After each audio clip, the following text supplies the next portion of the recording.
Welcome to this week's vlog. On Monday and Tuesday we had NFU Council, and that's where your representatives from across England and Wales come together to debate those topics which are particularly pertinent at the time.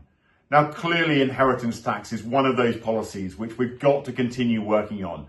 At the moment we're focusing on the budget, but we're also thinking about what might happen if there is no change forthcoming in the budget. It was agreed that we must continue our work trying to lobby those backbench Labour MPs. They are the ones that can continue to try and exert pressure on the Treasury. They are the ones that can create change, and making sure that we enable them to use their voices is our absolute focus. At the end of last week, following the Country File programme the week before, we decided that we would ask our supporter database to write to MPs.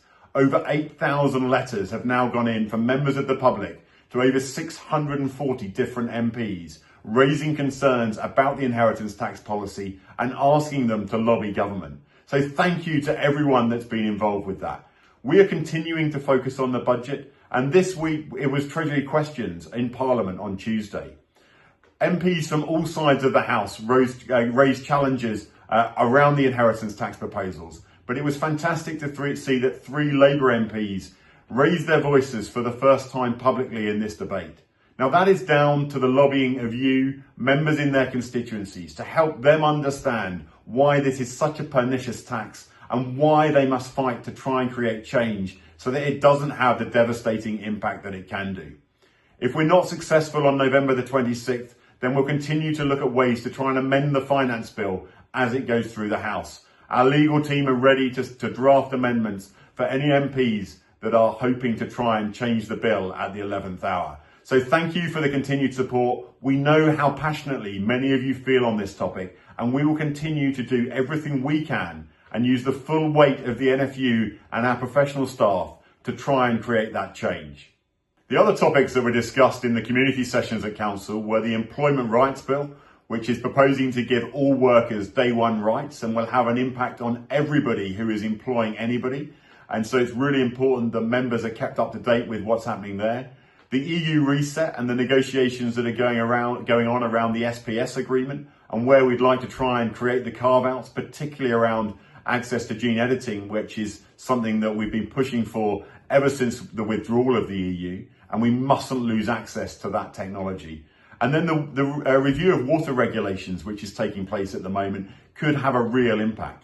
We know it's paramount that farming doesn't create pollution, and that we've got to make sure that we're doing our part to keep water clean. But we also must make sure that we have access to the water that we need, particularly during periods of drought. This was something that I raised with Minister Eagle last week when we met. Given that reservoirs are empty at the moment, we need real flexibility from the Environment Agency to make sure that we can fill those reservoirs through the winter, and that we don't go into next spring without those reservoirs being full, because that could have a dramatic impact on our horticultural sector through next summer. This week we've also hosted Dame Angela Eagle on farm up in Derbyshire, and it's been fantastic to be able to have our Dairy Board Chair Paul Tompkins and also our Regional Board Chair Jane Bassett in attendance, and this is an update from them. Thanks Tom.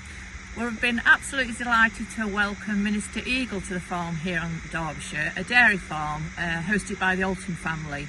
We've had a really good farm walk on the farm. We've discussed issues such as SFI and all the difficulties with SFI.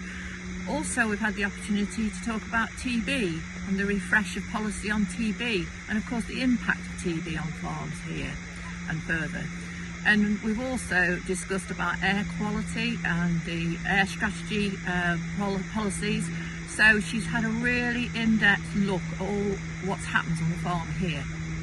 Yeah, so I think, Jane, as well as it being a good opportunity to talk to the Minister, it was also to bring to life some of those things that from policy, that she looks at as a policy, to actually see them on farm. Okay. But I also wanted to say as well that we need to have a bit of reflection on the changes to the milk price over the last week or so that so many dairy farmers have seen, and we should therefore just mention that whilst we're here too. And I think it's important first to recognise that behind each of those milk prices and numbers is a real family farm that might be struggling to make ends meet over the next few months. But right now what is different this time is that we're seeing these milk drops and the backdrop of the fair dealings of milk obligations, which do mandate milk processors to tell their farmers how they make up their milk price and how they use that to change it either up or down. So it's really important that dairy farmers take a look in their milk pricing schedules, have a look what factors are used, and if they're not clear enough, or if the milk buyer's not using them, tell the milk buyer, tell us, or tell our rep, or we can help escalate it to the adjudicator. So yeah, now's the time to look at that. But yeah, it's been a good day, hasn't it? A good day. We're just starting our AGMs, and this is your opportunity to come and meet your office holder team, to raise any concerns that you may have. Please don't sit there in silence. We love this part of the job of getting out and meeting our members. We really do want to hear from you. So if you've got something you feel strongly about, please do attend the AGM and make sure we hear your voice. I look forward to updating you next week. Thank you.